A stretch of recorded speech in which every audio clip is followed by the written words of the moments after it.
क्या हुआ था जब सूर्यपुत्र कर्ण दिग्विजय यात्रा के दौरान द्वारिका को जीतने गए थे? तब भगवान श्री कृष्ण और बलराम जी ने क्या किया? क्या भगवान श्री कृष्ण और कर्ण के बीच महायुद्ध हुआ था? आइए जानते हैं इस वीडियो में। दोस्तों, भगवान श्री कृष्ण से श्रेष्ठ योद्धा पूरे द्वापर युग में कोई नहीं था। उनके असीम शक्तियों के सामने कोई भी योद्धा टिक नहीं पाता था, क्योंकि श्री कृष्ण स्वयं भगवान विष्णु के अवतार थे। भगवान श्री कृष्ण ने अपनी शक्तियों से बड़े बड़े पापियों का नाश किया है। लेकिन क्या आप जानते हैं, सूर्यपुत्र कर्ण ने भगवान श्री कृष्ण की नगरी द्वारिका पर आक्रमण किया था। आखिर क्यों महारथी कर्ण ने द्वारिका पर आक्रमण किया था? दोस्तों, यह बात उस समय की है जब कौरव वन में विहार करने गए थे। तब गंधर्वों ने अपनी पूरी शक्ति के साथ उन पर आक्रमण किया था और इस युद्ध में गंधर्वों ने कौरवों को परास्त करके दुर्योधन को बंदी बना लिया था। गंधर्वों और उनके राजा चित्रसेन ने युद्ध में कई सारे मायाओं का प्रयोग किया था, जिसके कारण कौरव उनके सामने टिक नहीं पाए और इस युद्ध में लाखों गंधर्वों ने कर्ण पर एक साथ आक्रमण किया और कर्ण के धनुष को तोड़ डाला, जिस वजह से कर्ण को युद्ध में हार का सामना करना पड़ा,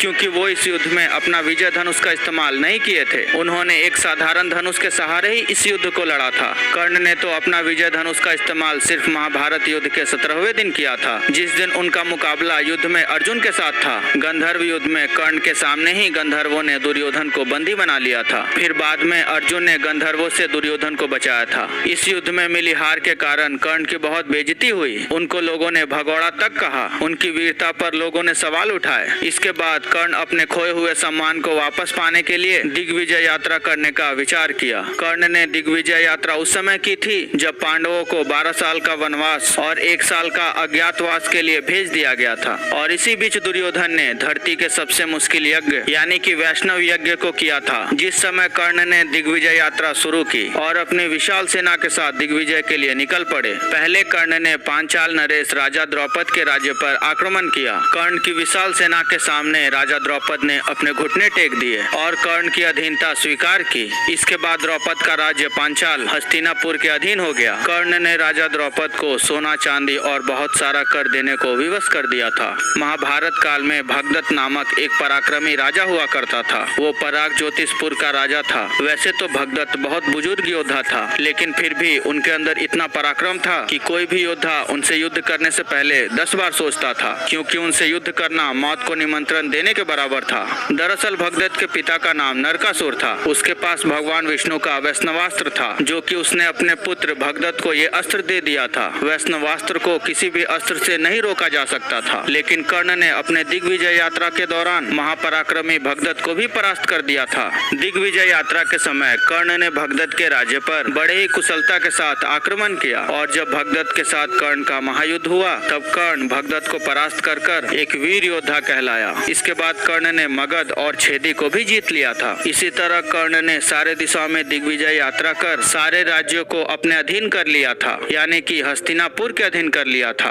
और अंत में कर्ण अपनी सेना को लेकर श्री कृष्ण की नगरी द्वारिका पहुंचते हैं। देवराज इंद्र के पुत्र अर्जुन के साथ कर्ण की दुश्मनी थी, इसलिए कर्ण के दिग्विजय यात्रा का संदेश इंद्रदेव ने बलराम जी के पास पहले ही पहुंचा दिया था। इंद्र बलराम जी से कहते हैं, हे बलराम, कर्ण दिग्विजय यात्रा पर निकला है। उसने एक एक करके सारे राज्यों को परास्त कर दिया है और अब वो अपनी सेना लेकर द्वारका की तरफ बढ़ रहा है। इंद्रदेव की बात सुनकर बलराम जी कहते हैं, हस्तिनापुर की अधीनता हम यादव कभी भी स्वीकार नहीं करेंगे। अगर कर्ण की सेना द्वारिका के द्वार पर पहुंची तो हम उसकी सेना के साथ साथ उसे भी खत्म कर देंगे और आज पूरा संसार बलराम के क्रोध को देखेगा। द्वारिका पर आक्रमण करने से पहले कर्ण को यमलोक भेज दूंगा। इसके बाद बलराम जी ने भगवान श्री कृष्ण के पास जाकर के कहा, कर्ण का दुस्साहस देख रहे हो ना कान्हा? वो सेना लेकर हमारे द्वारिका पर आक्रमण करने आ रहा है। तुम अपना सुदर्शन चक्र उठाओ और आज पूरा संसार यादवों का बल देखेगा। मैं नहीं चाहता कि युद्ध की अगुवाई तुम करो। युद्ध की अगुवाई इस बार मैं करूंगा और कर्ण को उसकी सेना के साथ मौत के घाट उतार दूंगा। बलराम जी को क्रोधित देखकर श्री कृष्ण ने उनको शांत करते हुए कहा, दाऊ, आप पहले शांत हो जाइए। बिना कर्ण की मनसा को जाने हमें उससे युद्ध नहीं करना चाहिए। जितना मैं कर्ण को जानता हूँ, वो सभी योद्धाओं से थोड़ा अलग है। वो वीर होने के साथ साथ बहुत विनम्र स्वभाव का भी है। कर्ण के साथ युद्ध करने से पहले हम लोगों को एक बार उससे जरूर बात करना चाहिए। श्री कृष्ण की इन सब बातों से भी बलराम जी का गुस्सा शांत नहीं हुआ। फिर वे भगवान श्री कृष्ण और पूरी यादव सेना को लेकर द्वारिका के मुख्य द्वार पर पहुंचे। यहाँ पर यादव सेना का मतलब नारायणी सेना से है, जिसका मुकाबला कोई भी नहीं कर सकता था। इसके बाद कर्ण भी अपनी सेना को लेकर द्वारिका पहुंचता आता है और अपने सामने भगवान श्री कृष्ण और बलराम जी को देखकर उन दोनों को हाथ जोड़कर प्रणाम किया। लेकिन फिर भी बलराम जी का क्रोध शांत नहीं हुआ। उन्होंने अपने हाथ में हल उठाकर कर्ण को युद्ध की चुनौती दी। बलराम जी की ये चुनौती सुनकर कर्ण ने अपने धनुष को उठाया और 2 बाणों का संधान किया। इसके बाद कर्ण ने अपने धनुष की प्रत्यंचा को खींचकर भगवान श्री कृष्ण और बलराम जी पर एक बाण चलाया, जो देखते ही देखते 2 बड़ी बड़ी फूल की मालाओं में बदल गया और देखते ही देखते ये दोनों माला भगवान श्री कृष्ण और बलराम जी के गले में जाकर गिरी। कर्ण की इस विनम्रता को देखकर बलराम जी का क्रोध शांत हो गया। इसके बाद कर्ण ने बलराम जी से कहा, हे बलदाऊ, हस्तिनापुर के तरफ से मैं दिग्विजय यात्रा पर निकला। मैंने चारों दिशाओं के सभी राजाओं को जीता, लेकिन श्री कृष्ण और आपसे युद्ध कर मैं कैसे जीत सकता हूँ? और आखिर कौन जीता है आज तक जो मैं जीतना चाहूंगा? इसलिए मैं द्वारिका को जीतने नहीं आया, मैं तो सिर्फ द्वारिका के साथ संधि करने आया हूँ। इसलिए हे बलदाऊ, आप हस्तिनापुर की मित्रता को स्वीकार करें। कर्ण की ये सब बातें सुनकर बलराम जी बेहद प्रसन्न हुए। फिर उन्होंने कर्ण से कहा, वाह कर्ण, मैं तुम्हारे इस विनम्रता को देखकर बेहद प्रसन्न हुआ हूँ। मैंने बहुत से बड़े बड़े पराक्रमी योद्धा देखे, लेकिन उनके अंदर हमेशा विनम्रता की कमी रहती है। लेकिन आज मैंने तुम्हें देखा तो मैं धन्य हो गया। समस्त राज्यों को जीतकर तुमने अपने पराक्रम की घोषणा तो कर दी, साथ ही तुम्हारे विनम्रता को देखकर मैं बेहद प्रसन्न हुआ हूँ। तो इसीलिए मैं हस्तिनापुर की मित्रता को स्वीकार करता हूँ। और इसके बाद भगवान श्री कृष्ण और बलराम जी ने कर्ण को द्वारिका में आमंत्रित भी किया, जहाँ पर कर्ण और उनकी पूरी सेना को बहुत अच्छे से भोजन कराया गया।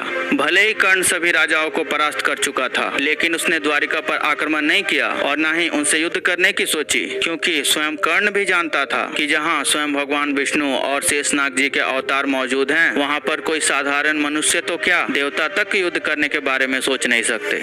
इस विषय में आपका क्या ख्याल है? हमें कमेंट करके जरूर बताइएगा।